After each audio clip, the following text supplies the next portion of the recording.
Hi, my name is Michaela Shine Hembry, and for the final food presentation, I will be talking about lazy cabbage rolls, which is another Russian flavor. Okay, so for the history and culture, there is actually not a true heritage that is known for lazy cabbage rolls or for cabbage rolls in general.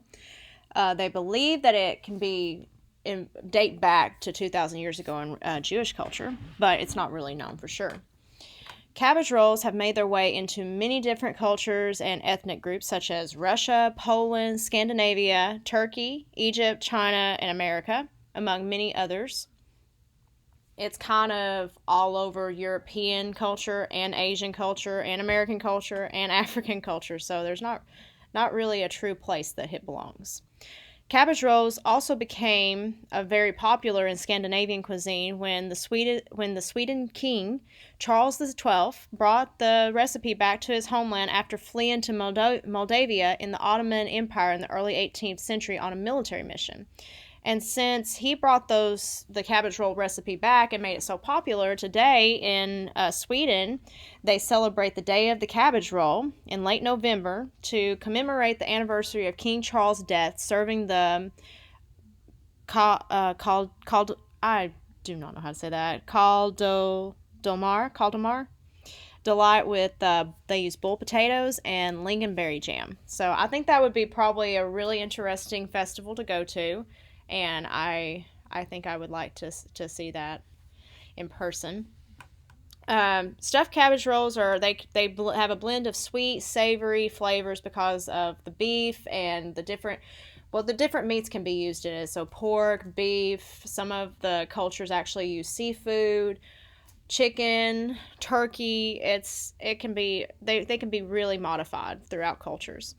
And they're becoming so popular, they're starting to pop up like everywhere across different countries, including America, from like diners to delis to five-star restaurants. And they're kind of the new mac and cheese, the big comfort food with a healthful twist because it's got cabbage and it's got carrots in it and it's got all these good vegetables that can be put in there. So it's very popular right now, and many countries lay claim to it because there's not really a true origin, and there's different variations throughout so many different countries that no one really knows where it came from. So Russia's like, well, this is from here, and Poland is like, this is from here, and Egypt is the same way, and it's really a fight for who is the true owner of it. And so I think that's where like maybe the family and social issues will spark from, is that it doesn't have a known home, and so many different countries have been cooking it for so many different years that they think that it truly belongs to their country. And also there's just so many different variations of how to cook the dish that I could see some arguments over that for sure. So here's actually the examples of how it is cooked and prepared in other cultures. So in Romania, they call it samrali, and it combines ground pork, caramelized onions, and rice, which is nestled on top of pickled sauerkraut, and then smothered in dill and tomato sauce, and is topped sometimes with bacon or smoked sausage. In Poland, they call it golubki, which translates to, surprisingly, little pigeon foot, and it's named after the French dish that wrapped cabbage around cooked pigeons. It stuffs the leaves with pork, beef, rice, or barley, and it's accompanied with sour cream and paprika, which is what is known as the garnish as well in Russia. Ukraine calls it halupsi, and it's typically vegetarian. It's filled with pickled cabbage leaves, and you can either put buckwheat, wild mushrooms, or a mixture of whole grains and root vegetables, and it's braised in tomato juice or vegetable stock. So it's got a lot of health benefits in that one, because you can do so many different kinds of vegetables in there, and really make the flavor robust and different. Egypt calls it mashi krom, and it's simmered in tomato-based sauce with mint, cumin, and other Middle Eastern herbs and spices. And then the Asian variation wraps Chinese cabbage around seafood blends, tofu, and shiitake mushrooms. That sounds very, very good. So the broad variations of this dish actually makes it a very culturally and ethnically immersed dish. And I think that out of all the dishes that I've done so far, from koshery to the Russian cabbage soup, borscht, this definitely has to be the one that is very culturally advanced, in my opinion. Here's the nutrition component or composition. It's got a lot of vitamins, minerals, got a lot of protein in it because of the meat, 16.3 grams, and it's actually kind of low on calories. Relationship to disease, so it does have a lot of good components in it, so it really helps prevent disease and not raise it. Cabbage leaves are provided with as a phyto powerhouse of antioxidants, and especially vitamin C. Have a lot of B vitamins, potassium, and cabbage also boosts your energy and stabilizes heart rate and blood pressure. Carrots promote eye health and are packed with plenty of vitamin A as well as beta carotene, and they've been known to help prevent diabetes risk and reduce cancer risk. Beef is packed with proteins, which aids, in muscle development, and it's also a great source of iron, which promotes good blood health.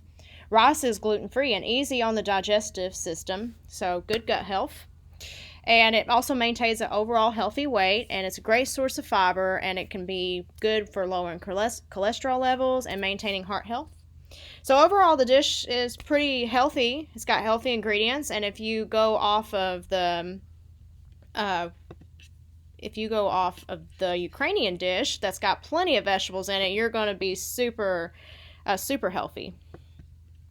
So the ingredients for the dish that I did, the Russian version of it, it was cabbage, carrots, rice, ground beef, and garlic for taste. So here's a little bit about each of those vegetables and the rice and the beef. So got a lot of good nutritional values there.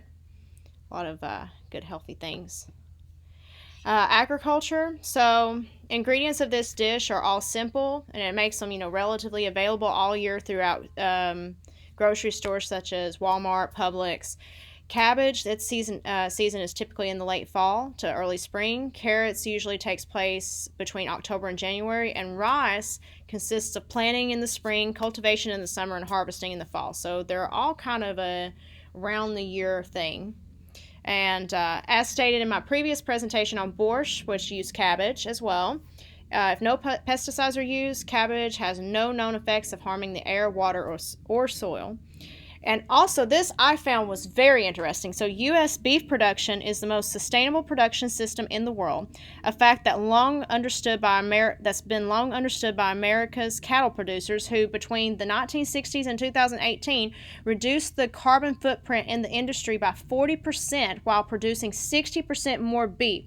So, beef is apparently very sustainable, and I did not really think about it that way. And also, rice is the same way. So, rice farmers and millers must comply with thousands of pages of federal and state regulations that are strictly enforced upon planting rice. This, paired with the industry's commitment to conservation, makes U.S. grown rice the most sustainably produced in the world.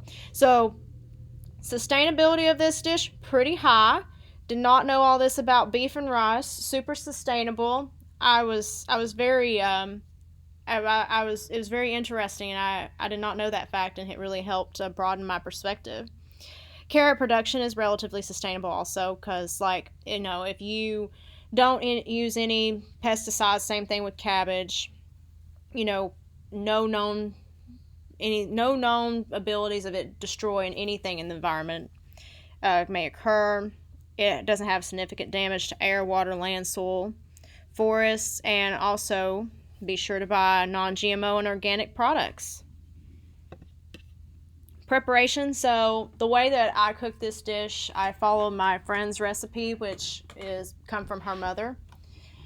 And you cook. It's really simple. You cook the beef. You can saute it with salt and pepper to taste. Make sure you wash all your vegetables. So in my case, the cabbage and the carrots, which cut into really fine pieces. Shred the cabbage really fine.